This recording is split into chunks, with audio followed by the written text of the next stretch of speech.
இப்போ பாருங்கள் நம்மளோட சூப்பரான சம்மந்தி ரெடி ஆயிடுச்சு. இப்படி சூடான சாதத்துக்கு இந்த மாதிரி சம்மந்தி வச்சு சாப்பிடும்போது டேஸ்ட்டு செம்மையாக இருக்கும்.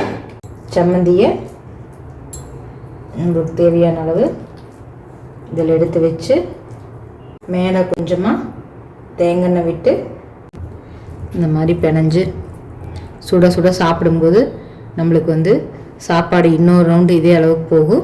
அந்தளவுக்கு செம்ம டேஸ்ட்டாக இருக்கும். இது சாப்பாடு மட்டும் இல்லை, தோசை, இட்லி, சப்பாத்தி எல்லாத்துக்குமே செம்மையான காம்பினேஷனாக இருக்கும். நீங்களும் இதே மாதிரி செஞ்சு சாப்பிட்டு பாருங்கள்.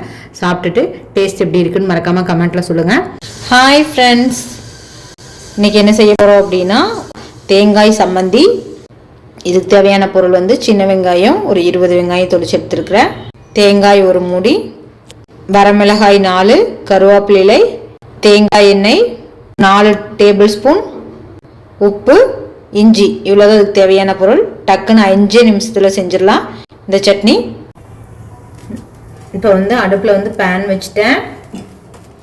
1 டேபிள் ஸ்பூன் அளவுக்கு தேங்காய் எண்ணெய் விட்டுக்கலாம். இப்போ நான் காமிச்ச பொருளையெல்லாம் நீங்கள் பச்சையாக அரைக்கிறனால அரைக்கலாம். பச்சை வாசம் பிடிக்காது அப்படிங்கிறவங்க வெங்காயத்தையும் வரமிளகாயும் லைட்டாக வறுத்து எடுத்துக்கலாம்.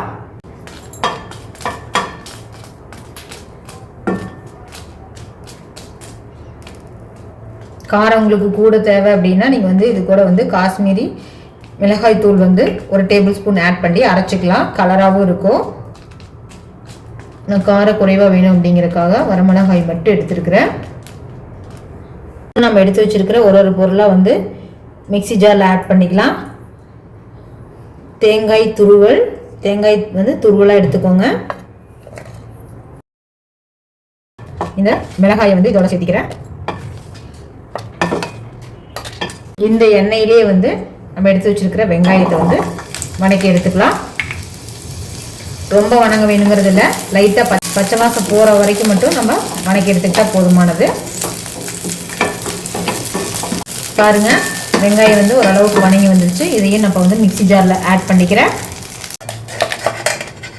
அடுத்ததாக பார்த்தீங்க அப்படின்னா கருவேப்பிலையிலே 2 கொத்து, அதை இதோட சேர்த்திக்கலாம் பச்சையாகவே. அடுத்ததாக இஞ்சி 1 துண்டு இஞ்சியை அதில் சேர்த்திக்கிறேன். தேவையான அளவு உப்பு சேர்த்திக்கிறேன். அதுக்கப்புறமா இதை தண்ணி விட்டு அரைக்கக்கூடாது, அதுதான் இதனுடைய ஸ்பெஷலே.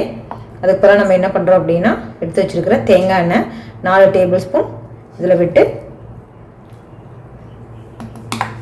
ரொம்ப நைஸாக அரைக்க வேண்டாம், குறப்பாக அரைச்சி எடுத்துக்கலாம். அவ்வளோதாங்க, நம்மளோட சூப்பரான சம்மந்தி ரெடி ஆயிடுச்சு. எனக்கு பேச்சுலர் ரெசிபி போட சொல்லி ஒரு தம்பி என்ன கேட்டிருந்தான், அவனுக்காகவே இந்த வீடியோ நான் போட்டிருக்கிறேன். இது டக்குன்னு நம்ம செஞ்சிடலாம்.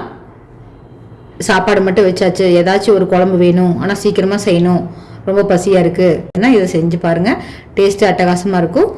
செய்கிற டைமும் கம்மியான டைமில் சூப்பரான ஒரு பிரேக்ஃபாஸ்ட்டு, லஞ்சு எல்லாத்தையும் நீங்கள் ஃபுல்ஃபில் பண்ணிடலாம் இந்த ஒரு சம்மந்தியால்.